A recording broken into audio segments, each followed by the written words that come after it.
Hi guys, good morning. So ఇప్పుడు ఏంటి video అంటే what to do if I'm married or my twin flame is married. So first of all ఒక విషయం తెలుసుకోండి, who you are is your twin flame.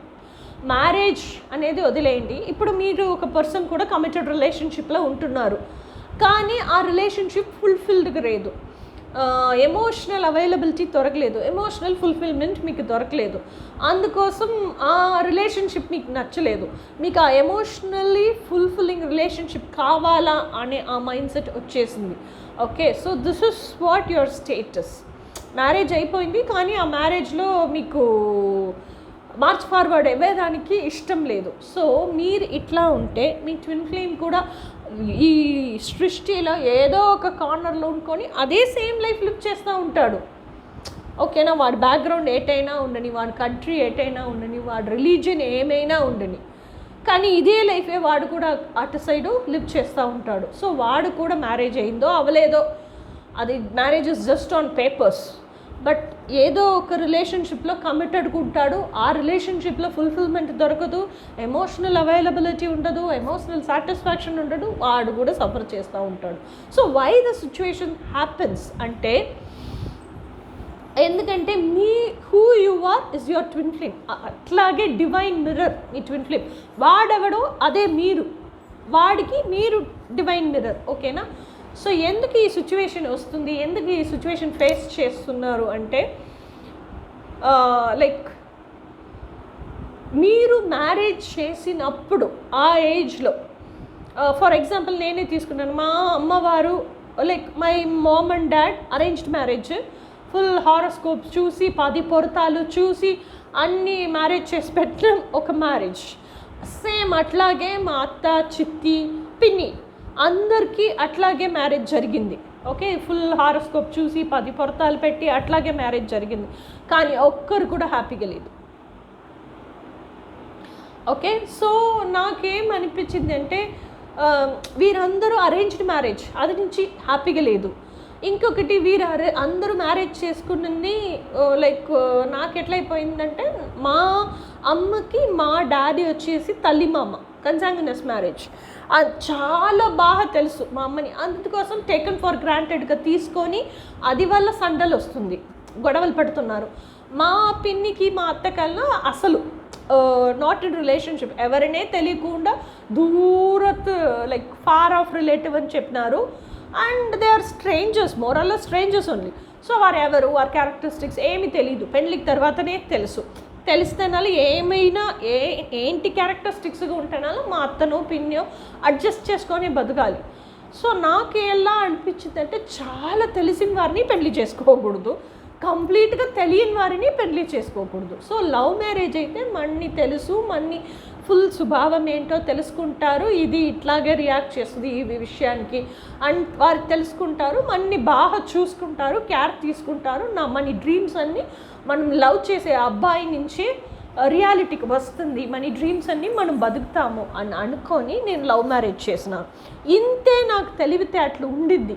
నాకు ఆ ఏజ్లో అప్పుడు ఉండే సిచ్యువేషన్కి నా బ్రాటప్ ఏంటో, దానివల్ల ఎంత నాలెడ్జ్ ఉందో, దానికి ఏంటి తెలివితేటలు ఉండిందో అది బట్టి నాకుండి ఇన్ఫర్మేషన్తో నేను పెళ్లి చేసుకున్నాను. ఇట్లా లవ్ మ్యారేజ్ చేసుకుంటే గొడవలు రావు, వాడు నన్ను బాగా చూసుకుంటాడు అనే అర్థంలో నేను మ్యారేజ్ చేసుకున్నాను.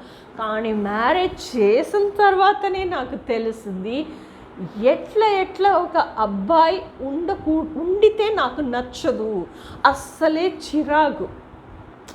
నాకు అట్లా ఒక అబ్బాయి ఉంటే నేను కన్నెత్తి కూడా చూడను అనే క్యారెక్టరిస్టిక్స్ ఏంటి ఉంది అనేది మ్యారేజ్ తర్వాతనే నేను తెలిసింది. సో అప్పుడు మీరు ఏమి ఆశపడినారో, మీరు ప్రపంచం తిగడ ఏంటి కోరిక అడిగినారో, మీ విష్ అడిగినారో, ఆ విష్కి మీరు మిమ్మల్ని ప్రయత్నం చేసుకోలేదు, మిమ్మల్ని ఎలిజిబుల్ చేసుకోకపోతే, ఎలిజిబుల్గా మీరు లేదు, ప్రపంచం ఆ విషతో మీకు ఇచ్చేదానికి రెడీగా ఉంది, కానీ మీరు ఆ విషతో రిసీవ్ చేసేదానికి రెడీగా లేకపోతే, ప్రపంచమే ఆ సిచ్యువేషన్స్ ఇచ్చి, ఆ సిచ్యువేషన్స్లో మెంబర్స్తో ఇచ్చి, వార్మూల్యంగా కార్మిక్ ప్యాటర్న్, టాక్సిక్ ప్యాటర్న్ ఇచ్చి మనని తయారు చేస్తుంది, మనని ఎలిజిబుల్ చేస్తుంది. ఆ విష్ని రిసీవ్ చేసేదానికి మనకి ఏంటేంటి నాలెడ్జ్ ఉండాలి, ఏంటేంటి టూల్స్ ఉండాలి, ఏంటేంటి బ్యాకప్ ఉండాలి, ఇది అన్నీ మనని లర్న్ చేయపెట్టి లైఫ్ లెసన్స్ ఏమేమి తెలుసుకోవాలి, లవ్ లెసన్స్ ఏమేమి తెలుసుకోవాలి, ఇదన్నీ నేర్చుకోబెట్టి మనీని ఎలిజిబుల్ చేస్తుంది. ఇప్పుడు సపోజ్ ఎగ్జాంపుల్ తీసుకుంటాం, అట్లా ఇన్ లైఫ్ నేను లివ్వే చేయకపోతే బిట్టర్ గార్డ్ ఉంది కదా, ఆ బిట్టర్ గార్డ్ కొరికితే బిట్టర్గా ఉంటుంది, చాలా బిట్టర్గా ఉంటుంది.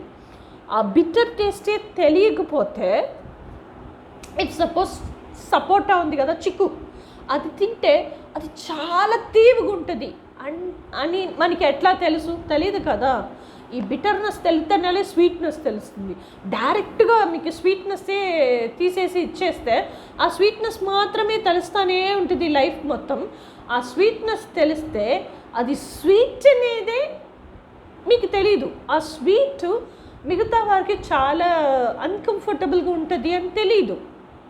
ఓకేనా? సో ఆ స్వీట్ అనేది బిటర్నెస్ తెలిస్తేనే ఆ లైఫ్ లెసన్స్ నేర్చుకొని మీ గురించి మీరు తెలుసుకొని చాలా విషయాలు ఉంది.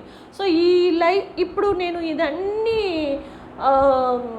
క్రాస్ చేసి వచ్చింది వాళ్ళని ఇప్పుడు హూ ఐ యామ్, నేను ఇప్పుడు ఎవరుగా ఉంటున్నానో ఆ మనిషిగా అయినాను, లేకపోతే అయిండను కదా, ఇంత స్ట్రాంగ్గా ఉంటుండే ఛాన్సే లేవు. ఆ స్వీట్గా ఇన్నసెంట్గా అట్లాగే ఉండిపోయి అట్లాగే నా లైఫ్ ఫినిష్ అయిపోయి ఉంటుంది. ఇప్పుడు అయితే నేను చాలా స్ట్రాంగ్, ఎమోషనలీ కోడిపెండెంట్ కాదు, ఎమోషనలీ ఎవరిని డిపెండ్ చేయను, ఎవరి దగ్గర ఎమోషనల్ సెన్సిటివ్గా ఉండను, ఎమోషనల్ ఇడియట్గా ఉండను. తర్వాత చాలా స్టామినా ఫుల్ అయిపోయినాయి. ఇదన్నీ ఆ సిచ్యువేషన్స్ ఉండింది నుంచి, ఆ లైఫ్ లెసన్స్, లవ్ లెసన్స్ నేర్చుకుంటుంది నుంచి ఇట్లా అయినాను. అది నుంచే నా లైఫ్ పర్పసే లైక్ నాకేంటి అని తెలిసింది. సో ఇట్లా ఉండేవారికి ఎట్లా సొల్యూషన్ ఇవ్వాలని తెలిసింది. సో ఇట్లా ఒక కార్మిక్ ప్యాటర్న్ నుండి దీంట్లోని చాలా విషయం నేర్చుకున్నాను. ఇది కార్మిక్ ప్యాటర్న్, టాక్సిసిటీ అంటే ఏంటి, నార్సిజం అంటే ఏంటి, కర్మ అంటే ఏంటి, టాక్సిక్ ప్యాటర్న్ నుంచి బయటికి వచ్చి ఎట్లా పీస్ఫుల్గా ఉండేది, పీస్ ఆఫ్ మైండ్ ఎక్కడ ఉంది. సో తనే ఎట్లా సెల్ఫ్ మాస్టరీ జర్నీ ఎట్లా ఉంటుంది, ట్విన్ ఫ్లేమ్ని ఎట్లా మేనిఫెస్ట్ చేయాలి, ట్విన్ ఫ్లేమ్ ఫిజికల్ యూనియన్ అంటే ఏంటి, ట్విన్ ఫ్లేమ్ ఇన్నర్ యూనియన్ అంటే, ఇది అన్నీ నేను ఇంత కష్టం, ఇంత అన్ఫుల్ఫిల్మెంట్ లైఫ్ జరిగింది నిచ్చే ఇంత దూరం నేను బాధగా అడ్జస్ట్మెంట్ దీనిపైన నాకు ఈ అడ్జస్ట్మెంట్ లైఫ్ లివ్ చేసేదానికి కుదరదు అని ఆ స్టేజ్ వచ్చేంతవరకు అది బతికింది నిచ్చే నాకు తెలిసింది. ఓకేనా? సో ఇఫ్ సపోజ్ మీకు మ్యారేజ్ అయ్యిండితే మీరు ఈ లైఫ్ లెసన్స్ అన్నీ నేర్చుకుంటేనాలే మీ సిచ్యువేషన్ చేంజ్ చేస్తుంది ప్రపంచం. లేకపోతే మీరు అక్కడి నుంచి పారొచ్చేసినారు, బయటకు వచ్చేసినారు, ఎస్కేప్ అయిపోయినారు అంటే కూడా ఆ లైఫ్ లెసన్, లవ్ లెసన్ మీరు నేర్చుకోలేదు అంటే మీరు ఎక్కడ ఎస్కేప్ అయిపోయినా సరే అక్కడ మెంబర్స్ మాత్రమే చేంజ్ చేస్తుంది. సిచ్యువేషన్ సేమ్ అట్లాగే మళ్ళా సేమ్ అదే సిచ్యువేషన్ ఇస్తుంది, డిఫరెంట్ మెంబర్స్తో ఇస్తుంది. మీరు ఎప్పుడు ఆ లైఫ్ లెసన్ నేర్చుకున్నారు, లవ్ లెసన్ నేర్చుకున్నారు అనేది మీ యాక్టివిటీస్లో ప్రపంచానికి మీరు ఇచ్చే బయటకు సెండ్ చేసే వేవ్ లెంత్లో ప్రపంచానికి తెలుస్తుందో అప్పుడే ఆ సిచ్యువేషన్ చేంజ్ చేస్తుంది, మెంబర్స్ చేంజ్ చేసేస్తుంది. సో అది నేర్చుకునేదానికే ఇట్లా ఈ అరేంజ్మెంట్, మ్యారేజ్, ఫిజికల్, ఈ సొసైటల్ మ్యారేజ్ మనం చేసుకుంటున్నాం కదా, ఆ మ్యారేజ్నే ఈ అరేంజ్మెంట్ నడుస్తుంది ట్విన్ ఫ్లేమ్స్కి. ఓకేనా? దాట్ ఈస్ వై మీ ట్విన్ ఫ్లేమ్ని మీట్ అవ్వాలంటే మీకు ఫస్ట్ ఎట్లయిన అబ్బాయి నాకు నచ్చదు మీకు తెలుసుకోవాలి, ఎట్లయిన అబ్బాయి నాకు నచ్చుతాడు అని తెలుసుకోవాలి, హూ ఆమ్ ఐ అనేది మీరు తెలుసుకోవాలి, నాకేమేమి ట్రామాస్ నేను క్యారీ చేస్తూ ఉంటున్నాను అని తెలుసుకోవాలి. తర్వాత మిమ్మల్ని టార్చర్ చేసిన మనిషిని మీరు ఎట్లా ఫర్గివ్ చేయాలో తెలుసుకోవాలి. మీరెంత బ్రేవ్, మీరెంత కాన్ఫిడెంట్, మీరెంత కరేజియస్ అనేది ఏదో ఒక స్పాట్లో అయినా తెలుసుకోవాలి కదా, మీకెంత మెంటల్ స్టామినా ఉంది. ఇదన్నీ తెలుసుకునే దానికోసమే ఇట్లా ఈ journey. Okay? So next video తెలుగులో something interesting topic, next 3 videos తమిళ్లో ఏం చేసినానో అదే సేమ్ వీడియోస్ తెలుగులో ఎట్లా లాంగ్వేజ్ తెలుగులో మాట్లాడి అప్లోడ్ చేస్తాను. Until then, bye.